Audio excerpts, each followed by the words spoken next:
let's get into the nitty-gritty now of the Mount Panorama circuit.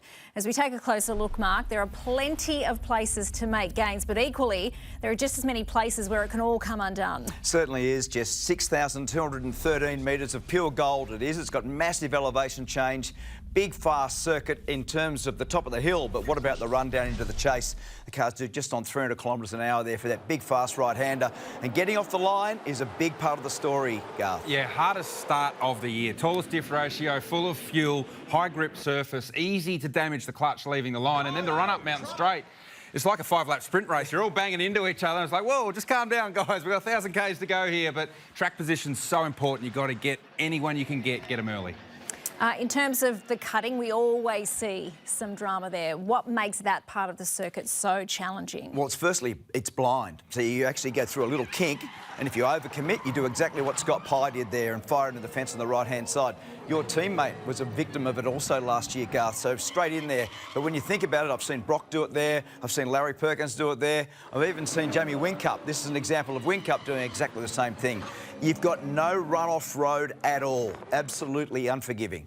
And it can ruin the weekend if you do not get it right, that spot. Yeah, well, that's it. I mean, cars out of the race. The only safety car we had last year was Matt Payne, our car, there at the cutting, over and out. We take a look at the next part of the circuit, McPhillamy into Skyline. Such an epic place to watch the cars come through. It is so fast. How does getting through here set up then what you've got to do to get down the other side of the mountain? Oh, for me, that's Bathurst. It's the run from basically the tree across here to the Skyline. That's Bathurst. That's where the high commitment is. And you see here, like, this was 2007 and it just started raining, so they all lob over the hill. It's raining, bang, into the fence, nowhere to go. Dave Reynolds qualifying, over Skyline, way too fast, can't get the car stopped, bang, into the wall before the dipper. There's nowhere to go. And that's why you love Bathurst so much, because high commitment, high consequences. You get it right, it is ultimately rewarding. You get it wrong, you pay the ultimate price. We have seen so many consequences coming down the mountain. I mean, you only have to think about Chaz Mostert at the dipper for Will Davison. He was another one that had such a major moment there. When it goes wrong, it goes so horribly wrong, doesn't it? That was huge, Jess, that one there. Garth and I, as soon as we heard the noise just then, it's just massive. And that was a huge shunt. And as we saw with Chaz earlier in the show, this one was probably the biggest shunt that we've ever seen on the mountain in that section of the road. That was just absolutely monumental. I'll never forget the sound of the crunch of that metal as he slid along the guardrail there. How do you measure the risk versus reward at that particular part of the circuit? Well, I think at Bathurst, you've got to build through the weekend. So you all go out full of bravado in practice one and you want to be fast straight away, but you've got to build your way into it and understand the car you have. And those first couple of laps, if you've got a really good car underneath you, it's on and you're into it. But if you don't, you just got to go to work and build and build and build. And then you get to qualifying, last run, last set of tyres, low fuel, tighten the belts up, hold your breath for 2 minutes and hope that you get around. And that's one of the most ultimately rewarding laps you do over the course of the season.